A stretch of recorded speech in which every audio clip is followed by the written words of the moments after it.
Hai teman-teman, kembali berjumpa dengan Kanala ID. Di video kali ini kita akan bahas tentang analisa saham Bank BNI. Ini adalah saham yang bagus, harganya murah, prospeknya menarik, dan termasuk salah satu calon saham juara. Dan ini juga termasuk saham mutiara terpendam yang cocok banget untuk yang mau nabung saham, mau invest jangka panjang, atau yang ingin beli emiten blue chip dengan harga murah. Daripada penasaran, yuk langsung aja kita bahas di analisa lengkap dan cara cuan dari saham BNI berikut ini. Sebelum lanjut, pastikan Anda subscribe dulu dan jangan lupa untuk selalu riset dan mempelajari sendiri sebelum Anda membeli ataupun menjual sebuah saham. Jangan lupa ya. Nah, sekilas kita bahas dulu nih tentang profil Bank BNI ini. Bank BNI ini adalah salah satu bank yang besar di Indonesia dan termasuk salah satu bank terkemuka di Indonesia juga. Anda pasti cukup familiar dengan bank ini karena bisa jadi di kota Anda atau di tempat Anda tuh Bank BNI ini ada gitu. Dan mereka ini punya banyak anak usaha seperti BNI Multifinance, BNI Sekuritas, BNI Syariah, dan lainnya. Nah, ini kalau dari struktur permodalan, Bank BNI ini termasuk besar karena nilai asetnya di tahun 2020 itu mencapai lebih dari 860 triliun. Jadi, kebayang sebesar apa Bank BNI ini. Nah, di tahun 2020 ini, harga saham BNI itu turun cukup dalam, terutama kalau kita bandingkan dengan awal tahun. Nah, jadi sebenarnya di sini ada peluang yang sangat menarik untuk bisa kita ambil gitu. Yang pertama, mari kita bahas dari sisi kinerja fundamental. Kanala ID menganggap bahwa kinerja BNI ini mantap jiwa atau bagus banget. Kelihatan di grafis ini bahwa revenue dan net profit BNI itu naik terus. Ini dari 2010 sampai 2019 Anda bisa lihat seperti apa peningkatan revenue dan net profit mereka. Terakhir di 2019 itu mereka bisa mencatatkan pendapatan sampai 71 triliunan dan net profit marginnya juga bagus. Di sini kelihatan operating profit margin dan net profit margin BNI itu juga bagus banget. Mereka bisa membukukan net profit margin itu di angka 20%-an. Artinya ibaratnya dari 20% dari pendapatan mereka itu akan jadi laba bersih. Sehingga kalau kita lihat di sini data net profit margin dari 2010, BNI itu trennya naik dan dia bisa stabil mempertahankan margin mereka di level yang bagus. Jadi ibaratnya dari tahun ke tahun laba bersihnya BNI itu terjaga di level yang bagus dan sangat menarik tentunya. Nah, ini adalah salah satu ciri saham perusahaan bagus, yaitu mereka net profitnya tinggi dan itu bisa stabil atau konsisten.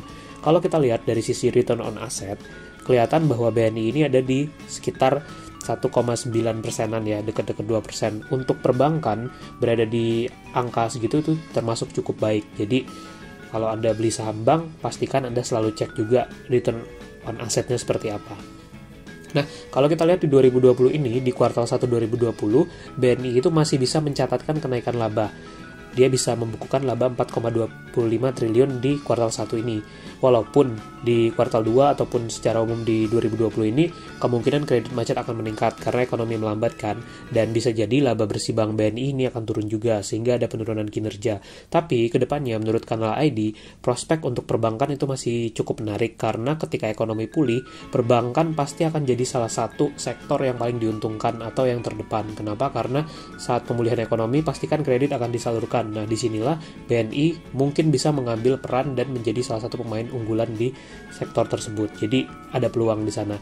Nah, supaya lebih pasti kita bisa lihat dari hasil kinerja BNI di kuartal 1 2020, kita lihat aja beberapa rasio seperti misalkan dari NPL atau kredit macet mereka. Kelihatan di sini NPL-nya itu masih terjaga di level 2,4% untuk kuartal 1 2020, sehingga masih berada dalam batas ya yang cukup aman gitu, walaupun memang tampaknya akan ada kenaikan di tahun 2020 ini dari sisi kredit macet. Kemudian kalau kita lihat seperti rasio-rasio lain seperti kasanya mereka, itu mereka juga bisa menjaga masih di atas 60%-an, sehingga masih bisa dibilang cukup baik. Dan bisa kelihatan juga di sini dari sisi profit and loss dari Bank BNI, kelihatan mereka masih membukukan kinerja yang cukup baik di kuartal 1 2020 ini. Simpelnya, menurut Kanal ID, kondisi fundamental Bank BNI ini masih baik dan relatif aman, apalagi kita tahu struktur permodalan BNI itu termasuk yang kuat juga dan besar sekali banknya. Jadi, secara prospek, ketika ekonomi pulih, ada potensi yang sangat bagus dari saham BNI ini. Nah, itu satu hal gitu. Kita lanjut bahas sisi valuasi. BNI ini sangat menarik dari sisi valuasi. Kenapa? Karena masih murah. Bisa kelihatan di sini, earning per share BNI itu dari 2015 bisa naik terus sampai 2019, bahkan dari level 400-an di 2019 itu sudah di atas 800, sehingga pertumbuhan EPS-nya sangat bagus. Dan kita lihat di sini mereka juga rutin bagi dividen setiap tahun. Dividen per share-nya juga dalam tren kenaikan juga, dan payout ratio dividen itu konstan juga di atas 25%. Jadi peluangnya sangat menarik sebenarnya di saham BNI ini. Apalagi kalau kita lihat dari sisi price-earning ratio, kita tahu bahwa salah satu indikator saham murah itu adalah PE ratio-nya berada dalam level yang kecil gitu. Misalkan seperti BNI ini 5,56. Artinya saham BNI ini diperdagangkan dengan harga sekitar 5 kali dari laba bersihnya. Jadi dibanding bank-bank lain atau dibandingkan emiten lain, valuasi BNI ini tentu sangat menarik. Nah, kalau kita lihat dari sisi price book value ratio ini juga jauh lebih menarik. Kenapa? Karena dia dihargai 0,80% dari nilai bukunya. Ibaratnya harga wajarnya 100 nih, dengan PBV 0,81, itu kita bisa beli perusahaannya, beli sahamnya dengan harga cuma 80% dari nilai wajarnya. Jadi saat kita membeli pun kita tuh udah beli dengan harga diskon.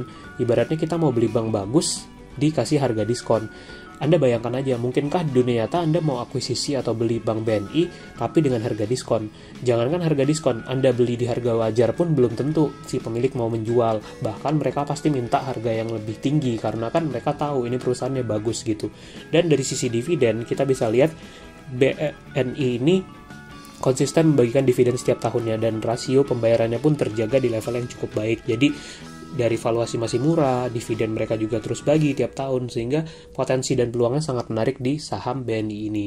Nah, terus gimana dong kalau kita mau meraih untung dari saham BNI? Yang pertama, caranya adalah dengan menikmati dividen rutin setiap tahun.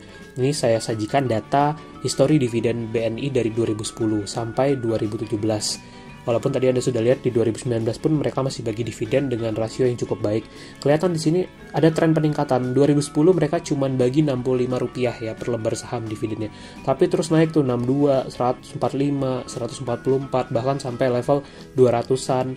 Jadi mereka bisa membayarkan dividen secara rutin dan terus meningkat dari tahun ke tahun. Itu yang pertama, Anda bisa dapatkan dari dividen rutin tiap tahun. Atau yang kedua dari capital gain, asalkan Anda mau menunggu. Kenapa? Karena kita belum tahu kapan saham perbankan ini akan pulih. Tapi bisa dilihat di sini, di 6 Agustus ini harga BNI itu 4.600-an. Sementara kita tahu bahwa di beberapa bulan yang lalu atau bahkan ketika berada di puncak tertingginya, saham BNI itu bisa mencapai sampai 9.000 atau 10.000. Bayangkan ketika suatu saat BNI kinerjanya bagus dan menarik lagi, lalu harganya kembali ke 9.000-an, kita bisa punya potensi keuntungan sampai dengan 100% dari sisi capital gain. Tentu sangat menarik asalkan kita mau menunggu. Dan bisa juga Anda pertimbangkan saham BNI ini sebagai tabungan jangka panjang, misalkan untuk persiapan masa pensiun. Kenapa? Karena dalam jangka panjang, Kanal ID cukup yakin bahwa sektor perbankan itu akan terus tumbuh dan net profit dari BNI juga akan terus meningkat, sehingga bisa banget untuk dipertimbangkan untuk jangka panjang. Dan gak cuma BNI, tapi ada juga saham-saham bank lain yang juga bagus banget, misalkan BCA. Ini data revenue dan net profit, BCA juga trennya naik terus, bahkan profitnya semakin cepat pertumbuhannya dan semakin bagus juga. Kelihatan di sini dari 2010 sampai 2019 ukuran bisnisnya seperti apa, mereka revenue dan net profit seperti apa. Nah, kalau dari sisi valuasi, memang BCA ini termasuk yang premium atau mahal. Price earning ratio di atas 30 kali dan price book value ratio 4,5 kali. Jadi cukup jauh ya kalau kita bandingkan valuasi BCA dan BNI tadi. Jadi BCA ini memang kalau harganya premium dan bisa dibilang valuasinya mahal, tapi tetap kinerjanya bagus. Di sisi lain ada juga Bank Mandiri nih, sama kayak BCA, mereka revenue-nya dan net profit juga terus bertumbuh dari tahun ke tahun, bahkan dalam jangka panjang. Trennya naik juga, laba bersih juga naik setiap tahun, sehingga kinerjanya juga bagus. Nah, gimana dengan sisi valuasi? Di Bank Mandiri, price earning ratio-nya itu 8,51, artinya dihargai 8,5 dari laba bersihnya. Jadi ya masih cukup murah kalau kita bandingkan dengan BCA tadi misalnya. Walaupun tentu secara kualitas perbankan kita bisa analisis lebih detail nantinya. Nah, yang nggak bisa dilupakan juga tentunya ada Bank BRI, juga bank yang sangat besar dan mereka juga punya kinerja yang sangat gemilang. Kita lihat juga revenue dan net profitnya terus bertumbuh dan naik pesat tentunya setiap tahun. Bisa kelihatan mereka bisa membukukan laba yang terus bertumbuh dan kinerjanya bagus. Nah, dari sisi valuasi, memang BRI ini lebih mahal dibanding Mandiri, price earning ratio-nya 11 kali. Dari sisi price book value ratio juga 2,16. Jadi, dibanding BNI, tadi BNI memang murah banget kalau kita bandingkan antara ketiga perbankan ini. Walaupun semuanya adalah bank bagus. Nah, kesimpulannya apa? Langsung aja kita bahas nih kesimpulannya. Yang pertama, Bank BNI ini adalah perusahaan bagus. Kenapa? Karena kita tahu tadi revenue dan net profitnya terus bertumbuh, rasio profitabilitasnya terjaga di level yang juga sangat bagus tadi. Yang kedua, prospek dan valuasi saham BNI ini menarik. Kenapa? Karena sekarang sahamnya tuh lagi murah, dan kedepannya prospek perbankan ketika ekonomi pulih dan COVID ini selesai, tentu perbankan akan membukukan kinerja yang bagus lagi, dan di sana ada potensi kenaikan kinerja, kenaikan harga, dan sebagainya. Dan yang ketiga, di antara bank besar lainnya, Bank BNI ini yang paling murah gitu.